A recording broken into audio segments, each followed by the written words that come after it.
Hello and welcome back to another episode of Vikings Happy Hour live at Lake Monster Brewing here in St. Paul, Minnesota. Remember to go to That's Badass Wood Art and use CT Pocket Come on, get it right. for 20% off any one item at that'sbadasswoodart.com. Today we are joined by Alec Lewis of The Athletic. It's finally a nice day. Incredible. In Minnesota. Can you believe it? Been waiting for it for I guess 6 months, 7 months. It's been. Your weather tweets have been on fire. Yeah, but I've done a little too many. I mean, I got to be honest. The last one, I was like, all right, Alec, you kind of leading into this about it. You've squeezed all the juice out of the orange here. But no, it was. I said to you guys before we started recording, I went to the Twins game today and actually walked to the game, walked back. I was like, this is the life. This is incredible. I mean, it's why you live weather here. and yeah, right here. Hey, I walked in here today when I met up with you all, and I was like, it's too hot. Already complaining about No the way. heat, I'm man. already complaining about the heat. Ryan's like, I hope we're sitting inside for this show. Yeah. I'm like, I'm already sweating my ass off. Well, But Alec, hey, I'll does, take it. Does the crowd know where you're from? Like, do the folks know where you're from? from Alabama. Maybe they know, maybe they Right. don't. I don't know. I don't. If they hear the accent, maybe. Yeah, But no, you said that. It's funny. One of Michael Russo said the other day, it's like my grass is terrible. Need more snow. I was like, please, like it's absurd. But no, yeah, from Alabama. Got up here right before last season because I knew it was going to be the craziest season of all time. You picked a good one to come to. Yeah, it was a blast to cover. It was really fun.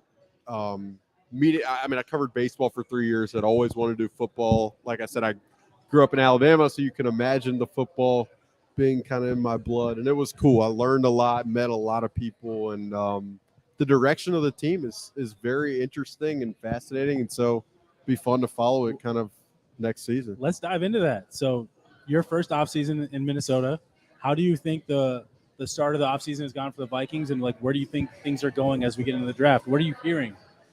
Yeah, it started in some ways kind of slow. I don't know. I mean, I guess that free agency They're broke, week. Alec. They're broke. No, it was mostly, I guess I say slow, but that free agency window beginning was so, like, as a fan, I guess I followed it from afar, but I didn't realize, like, when I'm doing this for my job, like, my phone's got to be on at all times. I think I was actually at home in Alabama for my mom's birthday, and I think the night they signed Byron Murphy, it was like 9:30 p.m. And I was like watching a show, and I was like, Mom, I got to go work, kind of. And she's like, what? But no, I say slow just in the sense that the way they've done it has kind of felt methodical. I mean, obviously you release Eric Kendricks. That a lot of people feel a lot of things when that happens. The same goes for Adam Thielen. Obviously they cut Cam Dantzler, or waived Cam Dantzler. That was kind of an interesting move. Is that a surprise to you? Super weird, yeah. Not particularly, just knowing his situation with how much he's played and what that means contractually. And also just, I mean, his year last year, I think a lot about the play against the Eagles with Quez Watkins, the DJ Chark play in Detroit. So not really. I mean, from what they have depth-wise at cornerback, that's a little. You left out the Amir Smith-Marset strip at the end of the game. I did leave that. That was like week 4. I'm like, man, this gets exciting, and then Buffalo happened. But yeah, and then obviously they signed Josh Oliver, and you're trying to understand that, and I think you realize, look, like with how much they want to run the football more effectively, that's a move that makes sense. It puts them in some bigger personnel. He's also a guy, I think, who maybe hasn't squeezed all the orange, to use that. I don't know, to use that again in terms of what he can do catching the ball and as a receiver. And so then you also have obviously the signings of Byron Murphy and Marcus Davenport, and both of those were interesting. Is Byron Murphy more of a nickel guy in the slot? If so, what does that mean for outside corner? And then Marcus Davenport, obviously with the Zadarius Smith thing, that raised questions. So it's all kind of I felt like it's unraveled kind of one by one, and I don't feel like it's really fully over. Like, I still think the Zadarius thing and the Dalvin Cook thing are worth talking about, and situations individually that haven't really played themselves out fully. So we'll see kind of what happens there. But it's been interesting to just see how it has played out. Yeah, I mean, you're probably on pins and needles just waiting for that. I mean, hopefully it doesn't happen live on here He checks because his phone. yeah, right. Because gets a bat signal, you got to bounce. well, You never know. We have our track record this off season so far. That's true. When we do a show, and then as soon as we're about to end the show, we have to go right back to live because we re-sign Garrett Bradbury or we sign Byron Murphy right after we ended the show. I was in So- bed when the Byron Murphy news dropped. Yeah. I told Matt, I'm going to bed. You have to call me if I'm going to jump on a show if something happens. And Byron 10 minutes Murphy- later. Yeah, 10 minutes later, I get a It call was from Matt. both of those. It was like Quasi was just operating at 9. No, Yeah. no, they were late. This isn't Rick Spielman anymore. No. Quasi works at night. Yeah. Quasi's a little younger, so he can stay up a little later. So the draft is just a couple weeks away, and I know you released an article just the other day talking about kind of what Kevin O'Connell looks like or looks for in a quarterback. Not asking for any insider information here, but just I am. Yeah, why wouldn't you? Come on. I've already failed. But anyway, what are your thoughts on the Vikings' approach to the NFL draft this year? Yeah, I mean, I'm glad you mentioned that story, and I thought it was really interesting. And I've listened to pretty much every interview Kevin has ever done, which is, I mean, in this job, you try to extract as much information from anywhere. And on that show with Colin Cowherd, Colin asked him. I thought it was a great question. Colin is not I don't watch that every day. I don't really have the time. And so Kevin was like, look, the two things that I think are underrated things I look for are accuracy and big field vision and ability to process. And so I thought that was a great window into like which guys in this draft fit that. I mean, you think of like Bryce Young, obviously being the guy, but he most likely will not be available at 3 or after that. And so you asked about the approach of the draft. I mean, I think it's an interesting time because of the needs that they have, Yes. and also just I think what's possible. I mean, you look at cornerback. I just mentioned Byron Murphy. In the nickel, he'll probably play in the slot. That means in the nickel, you probably need an outside guy. Well, could Andrew Booth be that? Sure. Could a Caleb Evans be that? Sure. But would you love? They have to be right now. That's right, all we got. Right. But would you love if you're Brian Flores a lockdown guy on the outside? I think so. And so I imagine they'll make some addition there. Now, does that have to be in the draft? No. But I think it would benefit you if you found a lockdown corner. I think you look at other spots. The interior defensive line is a conversation.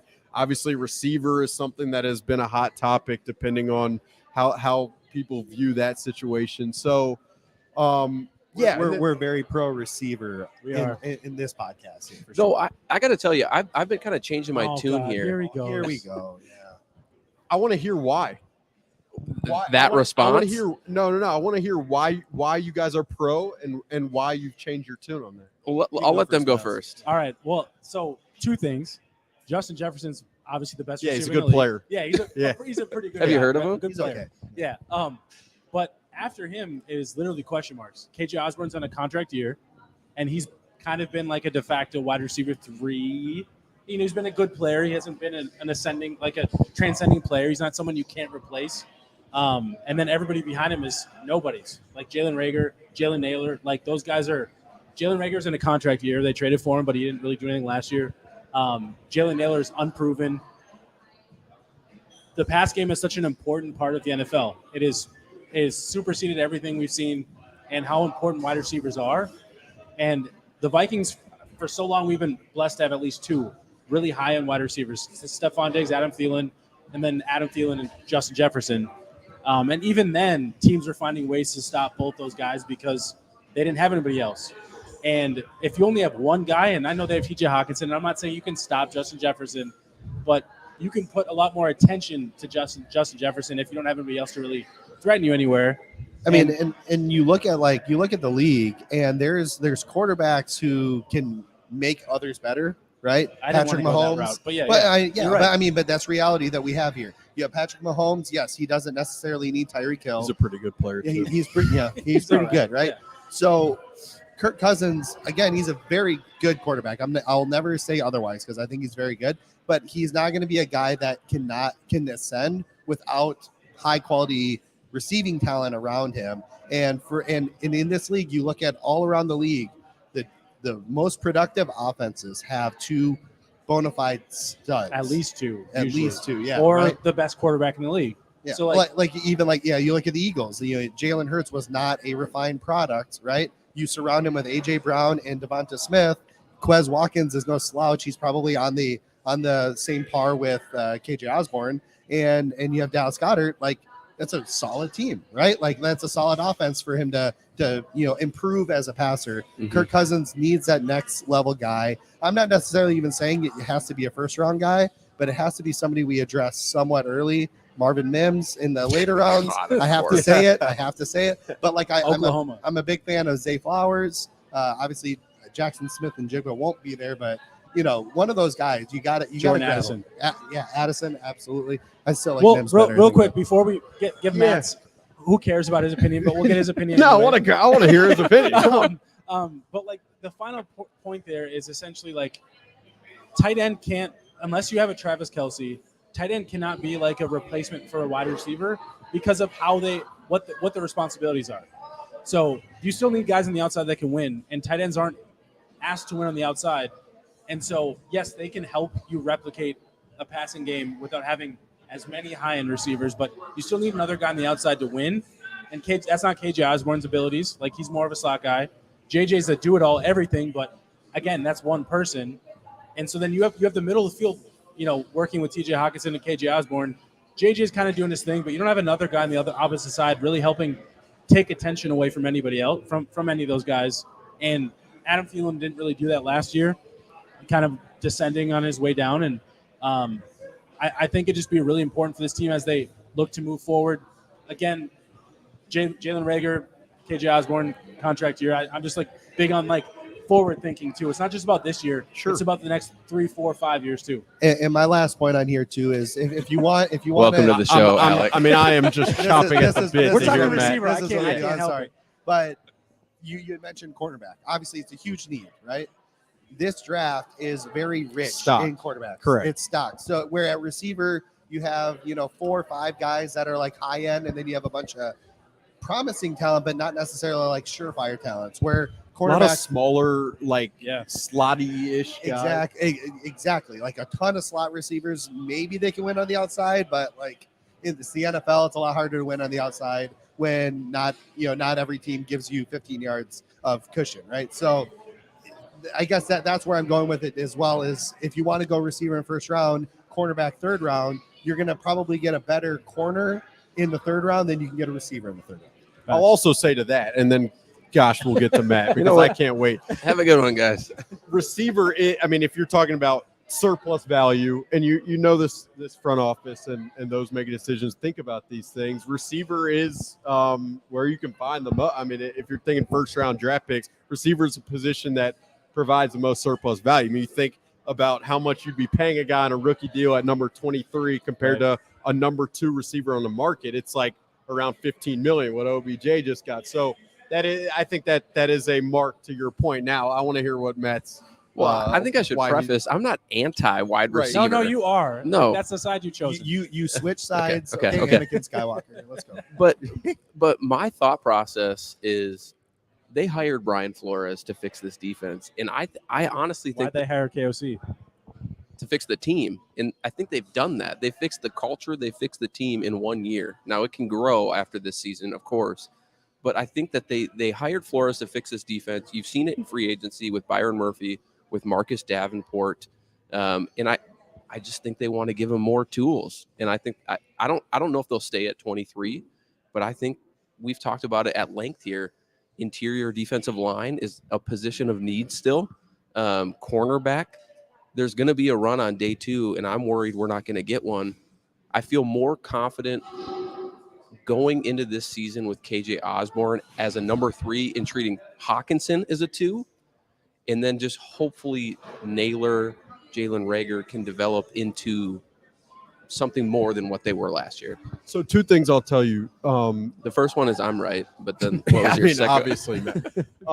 And they're both about this receiver around that. I mean, I think offensively they have done a ton this offseason, these last few months, of thinking about how they were defended by defenses last year. I know this. I don't know why I said I think. I know that. They were played differently really than any other team. If you look at which teams faced the most too high coverage last season, the Vikings faced the most, and that's obviously because Justin Jefferson. So I think a lot of what they've done and thought about these last few months is how do we counteract that? That's why you've heard a lot of running the football. That's why the Josh Oliver signing makes sense, because if you can run teams out of too high coverage, then you could force single high to be able to attack that type of coverage. So I think that's part of why you've heard the run game. Now, I think it's worth talking about receiver, one, because Adam Thielen was essentially the Z receiver in the offense, and KJ Osborne was the F receiver. Can KJ just become the Z, or do you need another guy to do that? I think it's worth talking from that standpoint. I also think, I don't know, I just holistically, KJ Osborne over the course of the late last season, I mean, he was really big in the pass game. I think he did separate. I think he did get open. I think yards after the catch from that perspective, I think from different spots on the field. I also think TJ Hockenson, yes, he's a tight end, but he essentially became the number 2 option. Now, again, can he fill those Z roles all the time? It's a worthwhile question.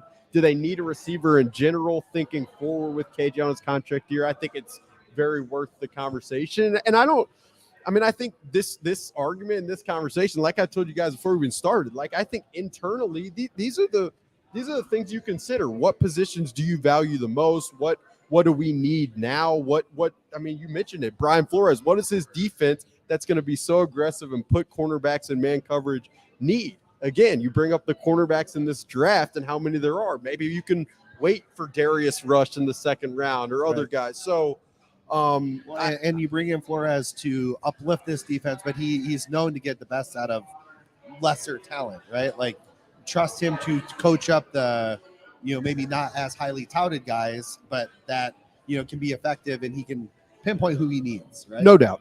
And you need depth. I mean, I think that's why corner is a talking point too, because Andrew Booth, while I think the upside still exists, a Caleb Evans, similar thing with him.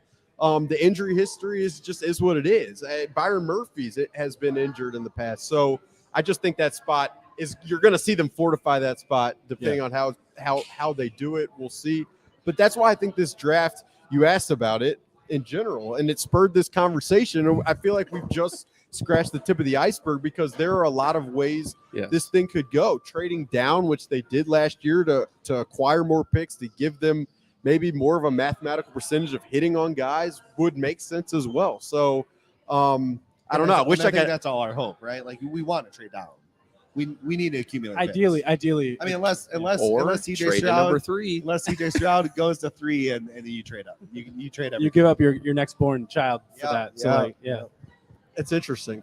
That's what you guys want. No, that's just okay. No. So the Vikings have, in the history of the Minnesota Vikings, they've never made an aggressive move to move into the top 5-10 to go get a quarterback. They never have. Yeah. They've taken guys at certain positions. Teddy Bridgewater is probably the most recent where they actually went up and drafted him. But the most aggressive trade is for Patterson. Right. But they went up to 32 to take Teddy. Sure. But that's 32. That's not 4 or 5. Like, so that was still a question with Teddy. I mean, I like Teddy coming in, but like, still, they've never made, in the whole history of the franchise, never made that move to go get a guy that they view as like their long-term future franchise quarterback. They've always kind of let it happen. Sure. So if this was the year where they're like, hey, CJ Stroud made it to 3, let's go get him. As hard it would be to give up 2 extra first-round picks and all the extra stuff, I'd be okay with it, because it tells me that they know what they have with guys like TJ Hockenson, Justin Jefferson, the tackles, like Garrett. I mean, I'm not going to say Garrett Bradbury, but like they have an infrastructure on offense. Let's put a really talented young quarterback around that, and we have something to really build off of to hopefully make that next step to become a Super Bowl contending team. Yeah, and I think the quarterback conversation, which is everyone loves talking about it. It's fun to write about. It's fun to consider. It really you have to talk about it. This is what drives the sport. I mean, for crying out loud. You can swear in this pod too. So. I'll keep it PG for now. But he's only in like a little bit. Exactly. He must not strategically. Like it. I don't think he likes it. No, I think it was actually wild rice. It was something brewed with wild rice or something. I had never heard anything like that. Is it good? Yeah, it's pretty good. Yeah. We know he's telling the truth, by the way, because he's not from Minnesota, so he wouldn't just be. No. Nice. I actually liked it. Like I will be drinking it, but I'm trying to it's kind of difficult. Yeah. The quarterback thing, it's it's interesting. I think the trade up, like I lived in Kansas City. I saw Right. what they did to go get Patrick Mahomes. I saw from afar, you see what the Bills did with Josh Allen. I mean, you see these teams pinpoint their guy and go get it. And I think, it makes sense if there is a guy that Kevin O'Connell likes. And I've said this on multiple podcasts. I'll have another story about it pretty soon. But I think the Vikings are really fortunate that they have a head coach who has the experience of being around young quarterbacks that Kevin does. I mean, this guy entered coaching through working with guys like Marcus Mariota in the private sector. I mean, he worked the Elite 11. Trent Dilfer found out, discovered him, knew who he was, had some conversations, and was like, I got to hire this guy to work at the Elite 11 with me to help train quarterbacks. So the fact the Vikings have that guy in their building, helping them make decisions on this, I think really matters. I guess the question in terms of the trade up and whether it makes sense now, it's obviously dependent on who's there Right. and who you like. But it's also, I wonder, is now the time to spend that type of capital given the rest of the roster and where the rest of the roster good enough to where you can feel confident if we shoot our shot right now, we have the flexibility and versatility around that quarterback. But they did make that flexibility for cap space, which they have not had in the last 5 years. Right. That was, and I can tell you that I cover the team every day. That was a very, it was a purposeful thing. Yeah. We cannot operate the way we have from the sense of being cap strapped every year. And it makes total sense. You want flexibility to be able to give yourself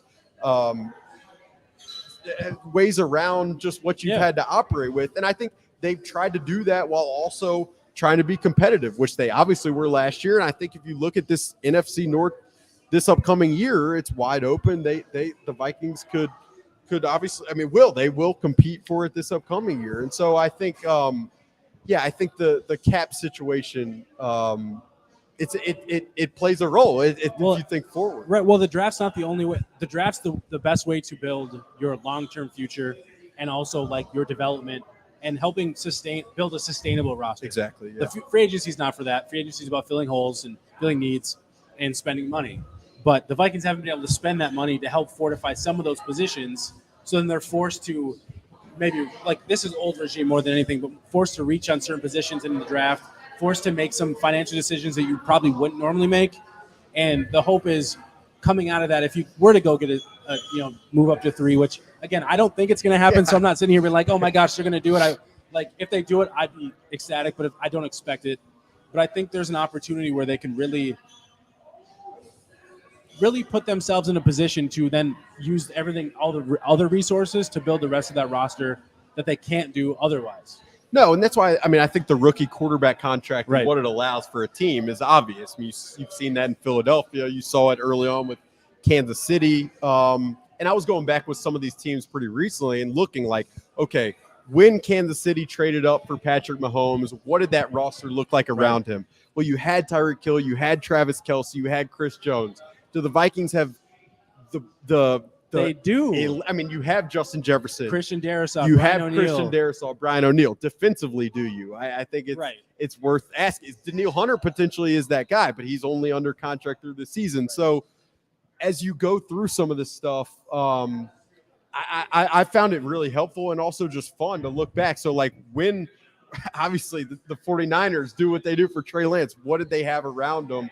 And how does that maybe align to where the Vikings are, or how does it not align? And so, but I think to bring it back, the rookie quarterback contract and what it allows you to do from a roster perspective, it's just what this CBA kind of, it's what it pushes you towards. When you have that flexibility and you can surround your roster using cap space and free agency, it's kind of a must. So I think that's why all the talk has existed beyond the fact Kirk's contract will end this year. And I for now, that's the situation. Is that your sense? Is that kind of what you? No, I think the Vikings are confident that Kirk will take a step forward in this season, and I think Kirk believes with what's around him that will be the case too. And I think Kirk wants to be. He said this publicly. I think Kirk wants to be here. He loves it here. He loves the history.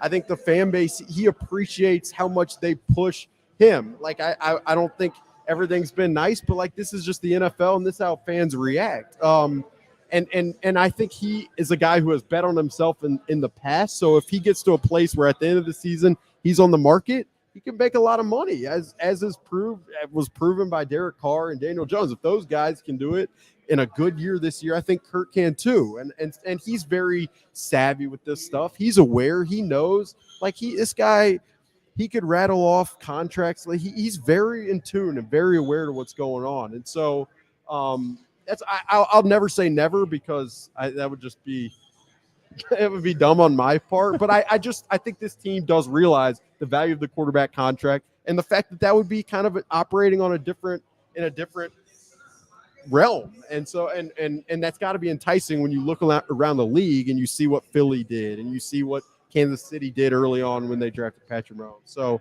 yeah, that's kind of how I describe that. Yeah, and O'Connell's been very transparent about that rookie contract, even at the owners' meeting, just talking about the advantages that it brings. So I want to switch to one topic, just in terms of our future. Obviously, Justin Jefferson probably you got future here. You guys are doing great. Your future's great. Thank you. Yeah. Are they here for whatever?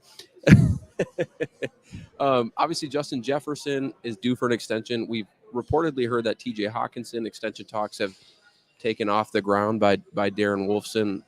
Any sense on your part? Like, is there pressure to get that done before the draft, after the draft, before the season?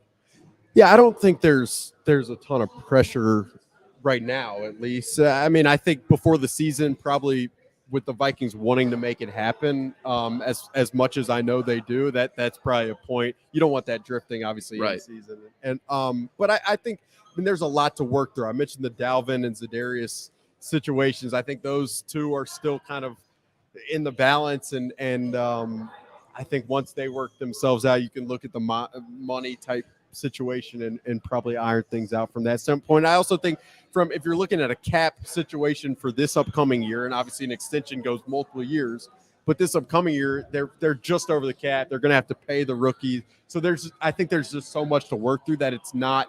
I'm not going to say it's not like pressing, because I do think the Vikings want to make it happen as much as possible. And I think if the number's right, Justin Jefferson appreciates this environment in this city, but I also think he's probably going to want to, beyond security from a money perspective, want to know what is the future plan. And even Kwesi talked at the combine that they're willing to include him on those conversations, which I think just speaks to how much they want to get that done. So I expect that stuff to probably be the conversation after the draft, after some of the Za'Darius and Dalvin stuff kind of works themselves out. Any sense on that, by the way? On Dalvin and Za'Darius? Yeah. No, I mean, I think it's so interesting, the Za'Darius situation. Just in the sold his house. Yeah, I mean, this tweet, the selling the house and the tweeting thank you. I mean, it's just a unique situation. I mean, I know there's been a lot. He and his camp, I think, have gone back and forth with certain things, but I guess to say it pretty succinctly, like, I think a lot is dependent on the market with those two positions, at edge and at running back. And I also think a lot depends on how willing those guys are to play on certain price tags. And so I think when you sort those out, the market and what another team might be willing to offer, and then just those two guys and how much they really want to be here, I think that's where you come to a resolution. But I don't think, I mean, it could happen, I think, at any point, but I don't think to say one way or another, really, I think that would be bad reporting. Final thoughts here, so we can go and enjoy the beautiful Minnesota weather. Do you have like a bold prediction for this team? Anything off the record? Not going to hold you to it. Yeah, I'll give you all my off the record. Bold prediction. Great question. Or maybe just simpler. if you were running this team, Right, because I'm fit perfectly for that. Yeah. No, I say that. I say that jokingly because like my editors will be like, "Why don't you do the plan for the Vikings offseason?" I'm like, "Yeah, I mean, I guess, but they don't pay. You guys don't pay me enough. Like, I don't. There's only so much I. Yeah, you tell me I don't get paid enough for this shit. Right. Yeah. No, I pull up Quasey's contract, and then we'll talk. the bold prediction. I'm not. This is not bold, and this is not going to break the internet. And you guys are going to be like, really? That's what he gave us. But I do really expect, regardless of what happens with Dalvin, Alexander Mattison to have a much bigger role this upcoming year. I really think that's in the cards. I think that's something they really want to make happen. Yeah, they don't bring him back otherwise. Feel right? really confident saying that. And in the run in the past, but I think they really believe he can be big to do what they want to do in the run game. Bold, just swing. I don't know. I do think the offense will be better. Like I don't think people. It's funny, the rhetoric around Kirk's season last season has been so interesting to me. Like you've had some people who are like, statistically he was the worst, and then you've had some people who are like, but he played better than he ever has. Kirk himself through the first 10 weeks of the season was like, guys, I don't feel that great. I'm driving. Like I remember he said maybe week 11, guys, I drove home from the game. I'm like, I'm not playing optimally. And so I really think year 2 in this system, operating, knowing what Kevin O'Connell wants, I do expect him to be better, and I expect this offense to be better. I expect their ability to counteract how defense are attacking them to be better. So that's the one thing with this team. And we'll talk a lot about the defense rightfully, and we can talk about the future quarterback and all that stuff, and we should, and it's fun. But I do really think this offense will be better in year 2. I do. So yeah, I'm excited. Yeah. I'm excited because this is the first time where Kirk's really had stability from an offensive scheme perspective. And it's been, I mean, I'll say this too, and this is mostly just like shooting the shit, but like Kirk Cousins, when I got here, like you hear so much narrative, and it fascinated me really. And like I've watched them from afar, and like if you're a fan and you're not in the building, you have your opinions or whatever. But like I found it so interesting the way people react to him and think of him in certain plays and jokes, and like it's something that I hopefully will be able to spin a long story on and be able to report around it, just because I think he, in this circumstance, is pretty like reflective of just quarterbacks as a whole and quarterbacks in the league and personalities and how we view people in the spotlight like that. So it's he's been a writer's dream. Honestly, he's been a writer's dream because there's nobody. You have half the fan base that absolutely loves him, half that absolutely hate him. You can play it either way. It doesn't matter. You're gonna get a following because of whatever you say. You have half the people absolutely agreeing with you, half the people absolutely think you're an idiot. Clarify. You said writers, like Writers, I thought you said like riding a bike. writer's dream. Writers, journalists. Got it. Yes. Got it. I'm with you. The one thing like I thought about often, again, I come in, I hear all the narratives, and I thought it seemed like every week Kirk was just like, I mean, he goes, there's just like a cloud, a storm of like narrative and analysis and feedback and him having to explain himself. And then like I always imagine like he goes home, he gets his body work done, he's analyzing himself, he thinks about this stuff, like that life and living in that. It's not, he gets paid a lot of money, he's critiqued and what have you, but I'm so fascinated by the human condition of living in that space and what that's like. And again, like I said, I hopefully will be able to dive into that pretty deep at some point. Well, I'm excited for not only this season, but for that piece as well. And I want to thank you for hopping on tonight and joining us out here at Lake Monster Brewing. I see you with your Masters t-shirt on. Yeah. So we might have to bug you to come golfing with us, though. Whenever you guys want. Miles sometimes gets a temper when he golfs. So Here we go.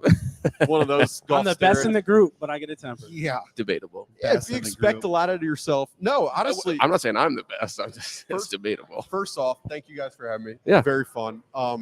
Second, my favorite part, perspective on the wide receivers and your incredible perspective, Matt, against that. We can say the incredible part one more time just so they hear it. Yeah. But no, anytime. And I'll golf with you guys. I could be terrible compared to you guys. I could be No, we're not No. anything Could be- special. I I'm could just be- talking shit.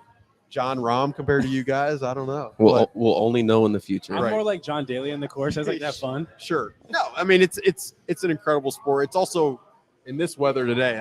I woke up and I'm like, man, it would be nice to just go to the range and like relax. I'm, but I'm going tomorrow and Friday. So. that's smart. I will be at the Kwesi Kevin O'Connell press conference tomorrow. So I look forward to it. Tough So. life. Yeah. I agree. Well, everybody, thank you for joining.